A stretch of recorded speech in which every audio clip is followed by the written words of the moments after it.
What is going on, warriors? It's your boy Shinryu back again with another video, and as you guys are already seen and are aware, Sagat is finally here. He has been unleashed into the Street Fighter Duel universe, and now we're gonna go right ahead and see if we can just go right ahead and check out what this character is all about. I already tried to give you guys the tips of what I was expecting, and I think I already looked a little bit of his kit, and I believe I was kind of close, if not absolutely right, about the character, mentioning the fact that he was all about stuns and shock. I'm going to go here and try and establish that fact for sure, because like I mentioned before, I actually haven't really sat down to look at the character. Okay, so we're going to go right ahead and see what the guy is all about. We're going to go right ahead and test the unit to see how it fares in the trials. For me, I believe the character is extremely viable if regardless of whatever team unit that you select, they are able to breeze through the event. It doesn't matter if they survive the entire event, as long as there's victory, and the victory comes at a very easy cost. Okay.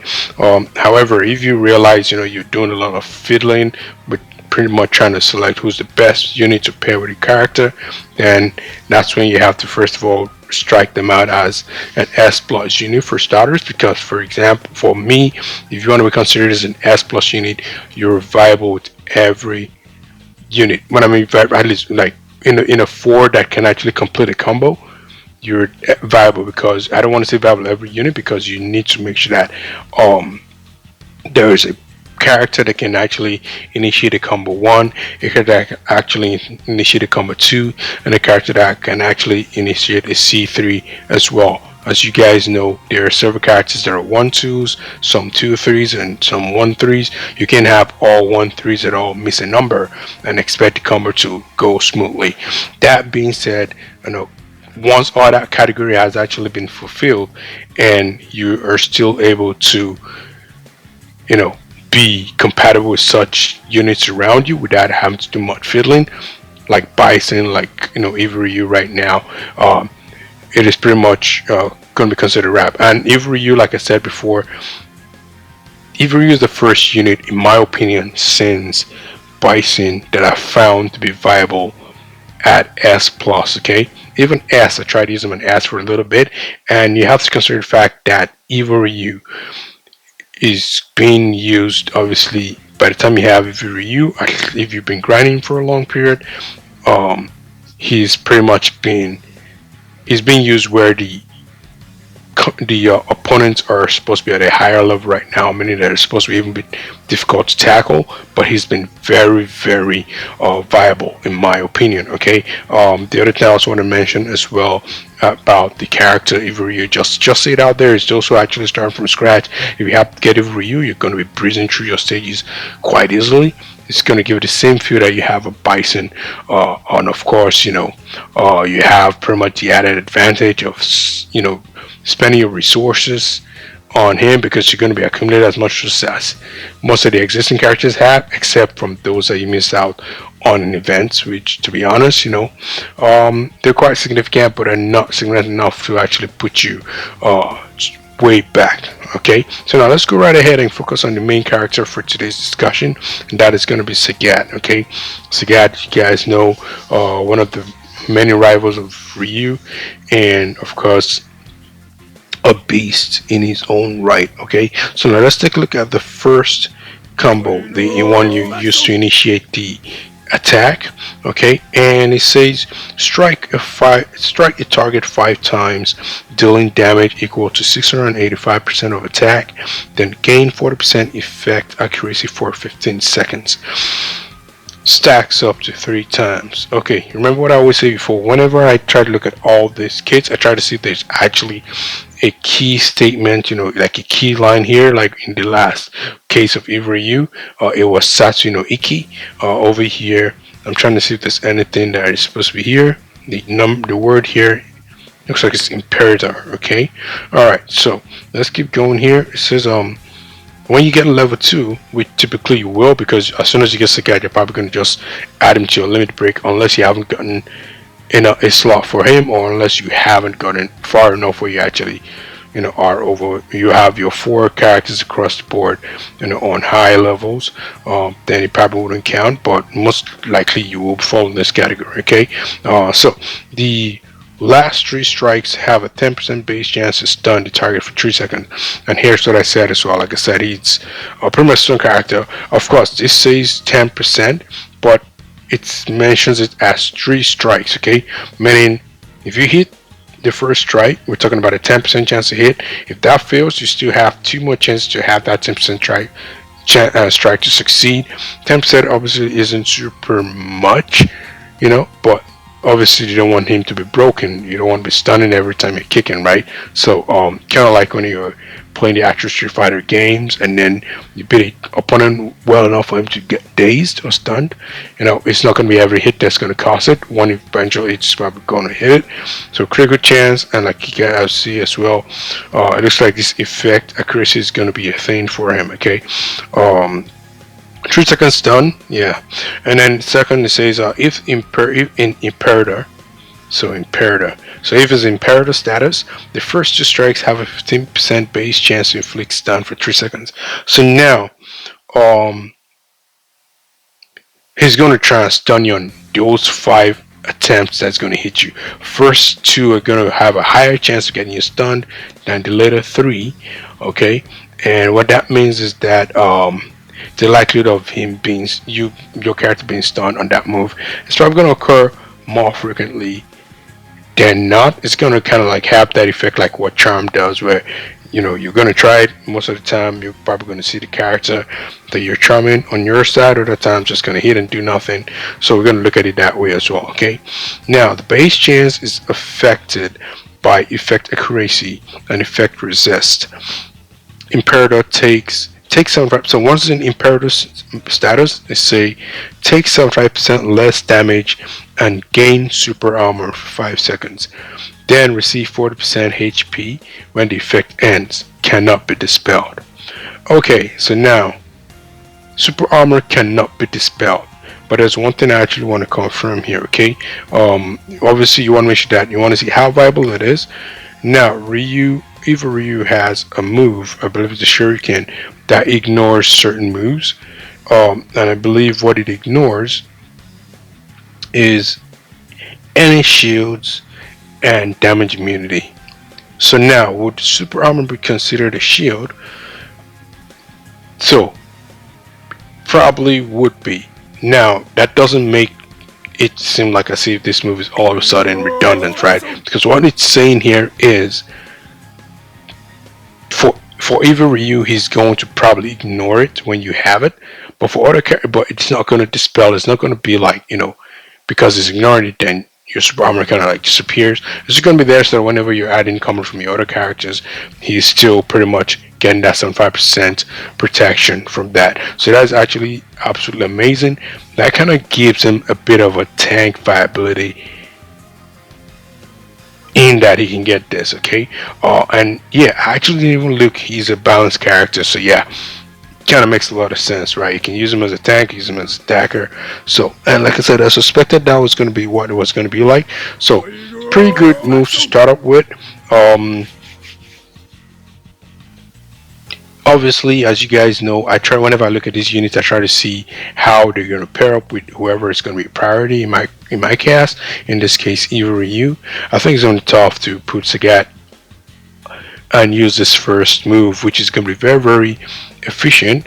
But we're going to see how the second, third, and fourth plays out. Okay, so now let's go to his C1, and it's a 1 and a 3. So he's going to be pretty much viable with a lot of characters who have 1s and 2s, because there are a lot of them that are pretty good, So let's go right ahead. Like Fashion Blanket, for example, the cast, is up there. So now the second one says, strike a target 3 times, dealing damage equal to 402% of attack, and reducing the target's effect resist by 30% for 15 seconds. Okay, now this is actually really good. I don't know why am I saying this, because first of all, no, that Charm EX move, I'm typically I typically suck when it comes to trying to like keep these names up in my head, right? I don't know if any of you have these card names up in your head, but I'm gonna go right ahead and it's called Toxic Love. Okay, all right, cool. So what the way I see this working out is that as soon as you hit his C1, then you can toss out Toxic Lock, and because that should increase its viability. Because obviously we're talking about effect accuracy here. Well, effect accuracy for him, effect resist for the opposing team, which is almost kind of the same thing. If you're increasing 30% by effect, whatever, and you take 30% away, if you're dishing out 30%, you're effectively taking 30% away. So it's kind of almost like same thing. So 30% for 15 seconds. Gain 20% increased healing during the current battle after unleashing the skill. Sex of 60% increased healing. So I believe the C1 has something that has to do with healing, which is pretty much I believe after he gets super armor. Once super armor, once super armor pretty much is dispelled, he gets the healing. This one kind of like gives you a chance to actually increase that healing as well. So it's if you're pulling on Mano, then it's kind of interesting. You can interchange, with either you C1 and he's either you standing combo and using C1, and of course he starts combo, and of course somebody else takes over and does a C1. But it takes away the chance for you to boost if you're trying to do things like boss fights or trying to like improve your character's attack. Ivory of course boosts himself in damage already. I'm going to call Ivory quite often because I have to whenever I consider these new characters. I want to give a practical angle, and you guys can also, while you're watching the video, consider who you're going to be pairing them with on your own team lineup and see if he's viable, because that's the first thing you want to do. Of course you're going to be creating more than one teams after a while, but this is where I'm coming from with regards to trying to see how viable the character is. Okay, so now it says even imperative status, which we haven't found out how that is established yet, reduce the target's effect resist by an additional 50%. So this goes all the way to 80. So if you go on imperative status, which could be obviously much later in the game, unless you understand how that actually works, then you want to be pairing Toxic Love with this stuff. Like, it's going to be a no-brainer. And the stuns are going to become more efficient. That's the way I see it. Imperator, we already know what Imperator does.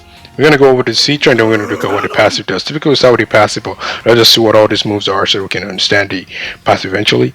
Now the third one, it says Unleash Tiger Cannon dealing thunder damage equal to 700% of attack to a single target on with a 100% base chance to inflict shock. Like I said as well, it's going to be about stuns and shock, so everything is pretty much as I expected here. I haven't looked at major content how it works, but like I said, those are the two things to expect from Sagat. That's pretty much what's happening here. Okay, at level 2, it does 30% base chance to inflict stun for 3 seconds. So you can actually stun the target once you unleash your C3. It looks like a move that you're going to want to use. He's already looking like someone that wants to join Ivory at this point. If not Ivory, at least Bison at the very least. But the slot can only be open for so many. He might be taking Fashion Blanca, or let's not jump to conclusion. We have to know if he's actually as good as Fashion Blanca, before we actually consider that, or as good as Mad Ryu. He obviously should be better. So let's keep on going, because I typically tend to flip Mad Ryu and Fashion Blanca every now and then, depending on how difficult the boss is, because sometimes elements will play a factor, and of course Fashion Blanca ignores the element situation, right? So upon inflicting stun, lose 40% effect accuracy for 3 seconds, and unleash Tiger Cannon again. The additional Tiger Cannon counts as a trigger skill. So that means if it counts as a trigger skill, does that mean well, if it counts as a trigger skill, if you have someone like a Sea Viper in support, or anyone that actually does support based who attacks based on that attack, does that mean they're going to do? I believe that means they're going to probably have to.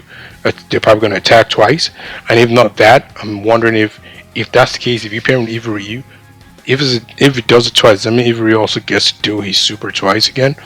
We don't know, just are the kind of things that we're going to try and figure out eventually, depending on how what units are given, and of course if we get the character. I'm not going to be getting him fortunately yet unless I'm convinced, because my priority is Evil Ryu. After that I want to get Bison, then I want to get Akuma, then maybe we can consider Sagat. So but I would like to have one unit at least, but we'll see about that. Okay, let's see here. So Shock takes thunder damage, you got 10% attack. For each attack received for 6 seconds, stacks up to 10 times. 10 times stack, that's good. After by effect accuracy and effect resist, cannot move. Probably the Shock part kind of looks like something that works great for a boss, because you can actually pair that. I believe is it training camera that actually works with Shock as well. But you can just start a pairing with some of the characters that actually boost those damages, and then yeah, we're going to go right ahead and see what the passive is all about here. So imperative status. So once your HP falls below 75%, 50%, 25 for the first time, it does not stack. That actually makes even him being a tank actually more impressive, because what is happening is if you put him in front, if you drop 75%, he gets imperative status. You can go right ahead and dish a little move wise in that status again. If you drop below 50% and 25%, but the thing is, it happens only once, so that way you can't spam it whenever you heal Sagat. But it is actually pretty much nice. Okay, so 40% boosts to effect accuracy when imperative status, nice. Then boosts to effect resist when imperative status, nice. Gain damage immunity for 1 second when activating imperative status. I'm more concerned about this. When you attack and you reduce, and then the target's effect resist reduces. That's and of course that actually works as for them boost to effect resist when imperative status. Gain damage immunity for 1 second upon activating imperative status. So immune damage for 1 second. Okay, alright, okay, cool. Yeah, I can already see how I can sort of like, I can see him. He looks pretty good. Like, I like this kit so far. Like, I like this kit. Is not OP. Like, he's not supposed to be except Evil Ryu, obviously. He's not Evil Ryu, like whatever, but I think he is still between S plus and S, if you want to consider the tier list, right? He's not quite Evil yet, but I'm talking PvE generally. I'm not talking about the other stuff like the boss fights, but I think it's going to be valuable for boss fights. So let's round this up here by trying to actually look at how it actually plays out in the actual event itself, and then we can see if we have to do a lot of tinkering or not. Alright, so the first boss we have is Dalzim over here. First I'm going to do is I'm going to obviously try and pick favorite units that I think I would normally like to pair him with. I'm going to go with Mad Ryu. No surprises there. I'm going to go with do I want to go with Summer Yang, or do I want to go with Street Poison? Let's go with Street Poison, because I've gone quite fond of the character. And the last person I'll probably go with is Blanca. Alright, push your opponent in this position, and I'm going to go in this combo. The first one is this one where he does the 5. I'm trying. Let's see. I want to see how it works in each case. Okay, so let's go with skill. First one, once again, is where you can stun. Okay. Second one, what do you do in this case?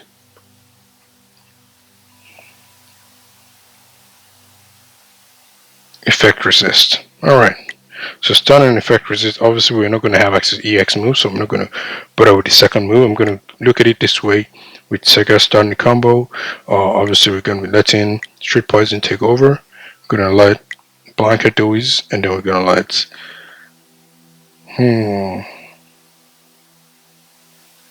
well, we're testing Sagat, so we're going to let Sagat do the final hit. Okay, we're not going to let Mad Ryu do anything. So, alright, so let's go right ahead and let's see how this actually pans out. And I shouldn't expect it to be difficult. We're going to do it on auto, but I don't want to put it on too fast in auto because I want to observe. So what's happening here? Alright, Okay, so as you can see, Sagat's already gone. Look at the king, the crown here. After that, the imperator. That actually shows that you're in that mode. And as you can see here, okay, that was underwhelming. I tell you, kind of was kind of underwhelming. I ain't gonna lie. And I've lost 2 units here, but Sagat has one more imperator to actually go to. I believe 25%. I should take him there now. There you go. You see the crown is up. Furlong is stunned. Sagat is the only one left, but now we can speed it up because it's the only one that's actually left in the battle. He's got one more. Okay. Alright. Okay, that was underwhelming. I'm gonna go with the same units again, but this time I'm not gonna be using his C3. I think it's underwhelming in my opinion. It kind of felt like that. So we're gonna use let's go Mad Ryu and Poison. We're gonna go right ahead and let Mad Ryu finish things off, okay? That should be a lot better in my opinion. Alright, let's go right here. And then go here and here. And let's see what a difference that makes. Of course, this time around we're going to go with 2 speeds because we already have an idea what some of those moves look like.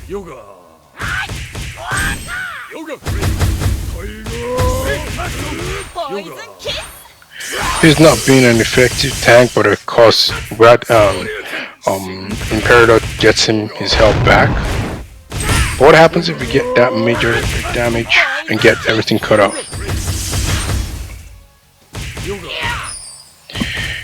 Alright, so, alright. Kit looks nice, and on paper, he is not hitting the heights yet, okay? So we're gonna try something else right now, alright? I like Blanca, but I still think Blanca is a bit of a, with his C2. So if it doesn't work this time, then we're gonna have to try and see if we can use Street Guile or Combat Guile, which a lot of people kind of like don't rate, which I find odd. Alright.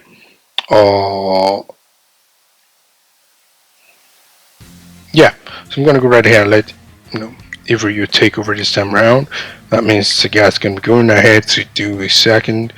We're gonna let Blanca do the third, and then we're gonna let Ryu finish things off again. Alright, and let's see how that goes this time. Alright, maybe it's the C1 that actually matters more, because that 7 hit is stunning, but it's not stunning. Like, you get what I'm trying to say.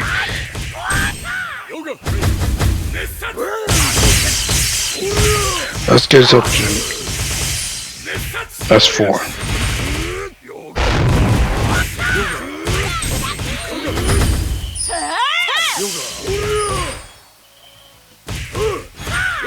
Once again, Sagat's all alone. Tisk, tisk, tisk. Not impressed at all. We're struggling on just 1 hit, and I've tried different combo settings. Like I said, probably it's very important if I can auto you as well. If I can't auto you, then like what are we doing, right? Especially if you're already supposed to be, triple S, 6 cars and all that stuff. So we're gonna do something that's gonna say, what, he's not viable with everybody. I just put it like that. In terms like that, we're gonna try and change some of the units. I'll put Combat Gal instead of Blanca first of all, and let's try Yang this time around. We're gonna give Sagat once again a chance to actually start the combo, and I'll let Combat Gal do his AoE instead, and then let Sagat finish up. I'm still not convinced with his last hit, but let's do it again. I'm gonna let Mad Ryu take over if his last combo is a bit of a mess. So let's go, because some man should be protecting everybody with his healing. There you go. Combat Gal got rid of 1 person.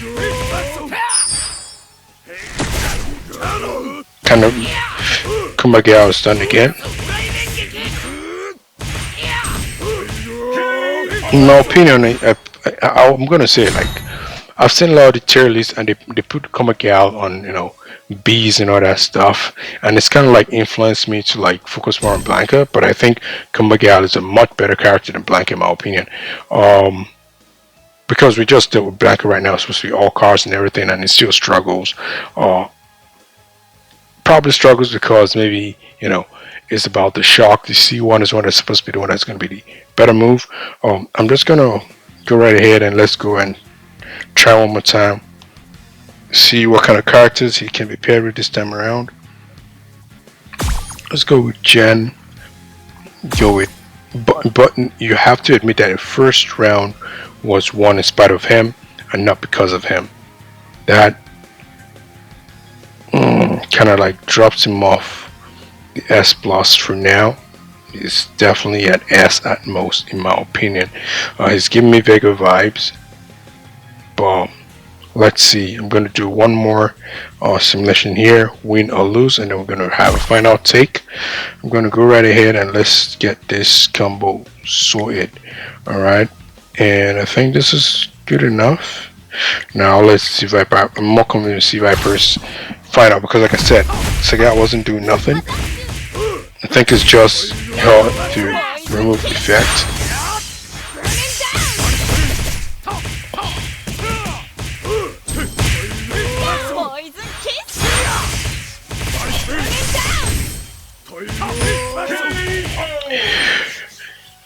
Not bad, but like I said before, it's because of the units that I paired him. I paired him with like some of the better units out there. So I'm gonna stop here with the video today, and we're gonna just wrap things up here. So what's my take here? Sagat, his kit looks pretty nice so far. Gameplay wise, he's pretty much just okay. I guess if I go out, I have to start out this challenge again. I probably shouldn't have done that, but that gives us a chance to test it out again. And otherwise, yeah, that's my opinion on Sagat today. Are you guys excited for the character? Or is there something I'm missing here with my analysis? If you guys spot something out, let me know. Otherwise, it's pretty much what to expect for Sagat right now. That's pretty much it. Nothing else. What you can always look at the cars at your own pace.